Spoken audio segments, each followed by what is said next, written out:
でも今の怪談ブームは多分ローラの件が発端。I would also credit Shadow House from last season.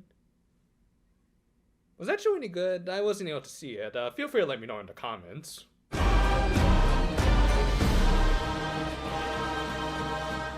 At first, I thought we opened with a recap of the last episode, but nope, we actually started with the defeat of a monster, to be exact, a Trafficon Yaneda. Uh-oh, I think you girls also got Majima too. Elda turned out to be the creator of the defeated monster, much to her frustration, especially after Manatsu pulled a bit of a jerk-off move and rubbed it in the shrimp's face. Frustrated, she retreated, but ended up making a crash landing because I guess she forgot to refill her boat with whatever a flying canoe uses as fuel. We then got the opening, which still hasn't changed 2 weeks after Lemaire's debut. Wow, and I thought YouTube's copyright systems are slow. I mean, they are, but come on, Toy. We then cut to the Tropical Club, where Asuka was leading a meeting about their next activity, and before I could comment on how rare it was for her to do this, in spite of one of the first episodes establishing that she was the president and not Manatsu, Sango beat me to it. Right. Speaking of whom, looking at her face, yeah, I can recognize this art style from anywhere. Hi, Mitsurayama. Can I go back to copyright jail? Alright, to be fair, I won't be too cruel to the guy, as it does seem like he is en route to retirement, as he is at this point, how old is he? Geez, 67. But yeah, with this and episode 9 of this series, it does seem like he's handing down the reins to some of the younger key animators. And while I've never been a huge fan of his style, I think he's way too frugal with the animation budget, I will still respect someone with as long a tenure as him. And I will give them credit for being cheeky enough to include this callback to his last episode. Anyway, Minori just so happened to have a school paper article that was asking students to explore the scary urban legends of their school, much to Manatsu's clear dismay. Though before she could say anything, once again, Sango spoke up first about her fears of the paranormal. However, Minori further pointed out how this whole campaign was likely started because of a certain fish drawing unwanted attention to their team, so finding something else for the students to get engrossed into seemed like a good idea. Not that it helped Manatsu get on board for it. Oh, I know this game. Where do you stick the sword in to make her pop out? Also, why is there a barrel in this club room? Still, being a good teen, they did apologize for scaring her, and almost decided to reject the idea, but in a good moment for our main protagonist, she decided to bite the bullet for the sake of her fish waifu. Pretty sure most of the faces you make are going to be a lot scarier than any ghosts. Thus, the next day, they went to an abandoned building where there had been, allegedly, sightings of paranormal activity from a haunted doll. Said building was scary enough without any Annabelles, as it was falling apart, and thus was rescheduled to be torn down. I don't know why there wasn't a, yellow tape or security to block entry in case, some kids or homeless people snuck into such a dilapidated building. Then again, this is a Hiroyuki Yoshino script. We probably should just ignore logic and enjoy the ride. And again, while I'm not a fan of Aoyama's cookie-cutter faces, I do really like Glora's casual design here. It's surprisingly very fashionable for someone who lived in the bottom of the ocean for most of her life. Anyway, they split up, and Manatsu did find a doll that looked oddly familiar. I mean, the red hair, blue suspenders, and those stripes, it kind of looks like, I am Chucky, the killer doll, and I dig it! Name still less forced than his cameo in Ready Player One. Then again, that can pretty much apply to all of the cameos in that film. But yeah, since this was a girl doll, I guess we should call her Charlotte, which then could be shortened to, Charlie, I guess. Not that it really mattered, as she wasn't possessed by a serial killer, but rather a stranded shrimp. Still, Manatsu thought that she was a haunted doll, which Elda quickly caught onto, and was unable to recognize her from the neck down, or by her voice, and thus decided to take advantage of her to get some free food. She also convinced her not to tell the other Precure about her, not that it stopped Laura from trying to examine Charlie. You stupid bitch, you filthy!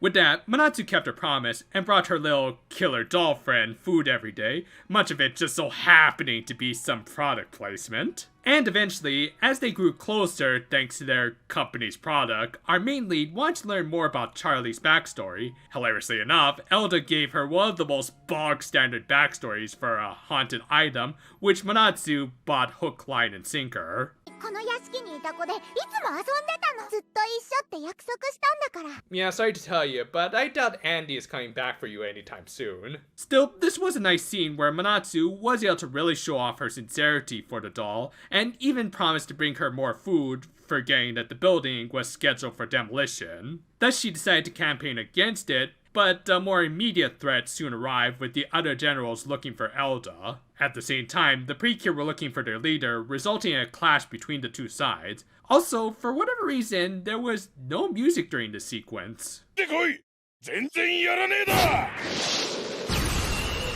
Like, did the sound mixer forget to put in BGM here? I mean, that would be like if I forgot to put in a voice clip in.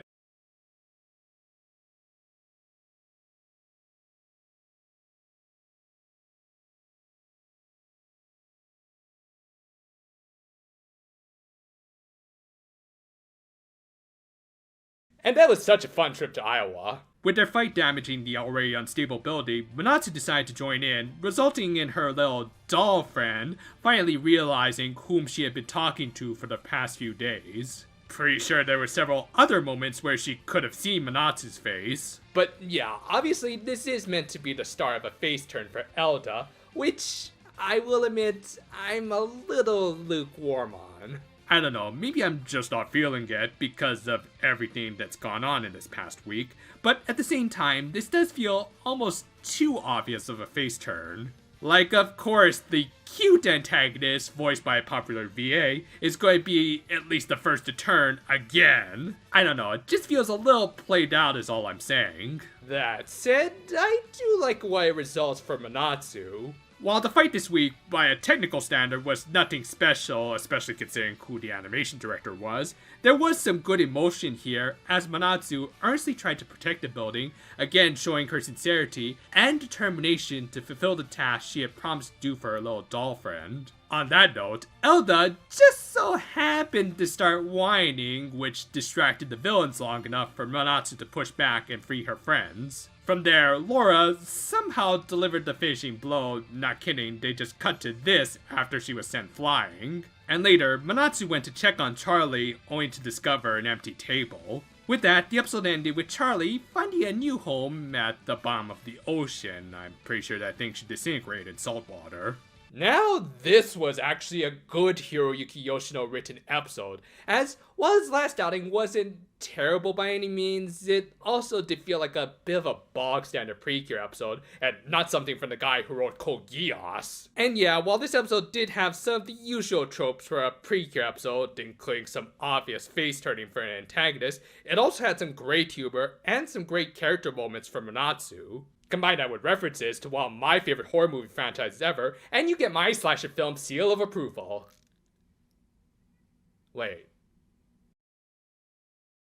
While I'll always have my issues with Mitsuru Aoyama's direction, mostly the fact that all of his standard faces look the same, this episode did kind of make up for that by giving the characters, mostly Manatsu, a ton of irregular faces. This of course led to some great comedy, especially during her first encounters with Charlie. On that note, it is interesting that of all things, Manatsu was afraid of the paranormal. It doesn't exactly match up with her previous characterizations, which was being as hot-headed as the sun, but it also wasn't out of the realm of possibility, so I'll give it a pass, especially considering it gave us again some great comedy and line delivery like this.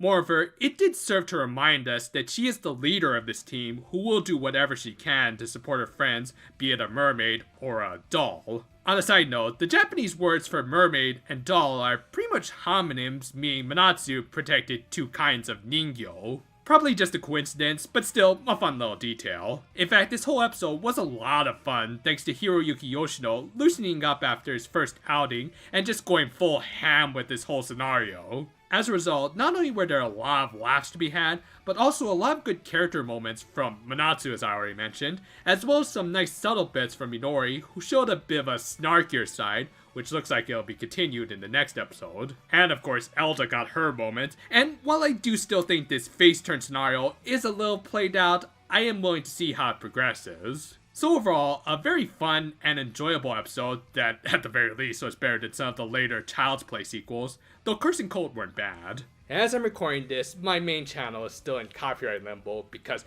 YouTube has such a great system where anyone can claim to represent a big company and get videos taken down, while we, the content creators, have to wait while they try to file away our appeals. So until things are resolved, I'm just going to be doing Tropical Rouge reviews for now, but I will still work on my other videos so that when my main channel does return, I'll at least have a nice little backlog of things to upload. And as always, thank you to all of you for sticking it out with me through all of this. And until next time though, for now my friends, and Hi, I'm Chucky. Wanna play? Oh, hi, say, which one are you? Brad Dourif or Mark Hamill? Uh-huh, Hamill, I see.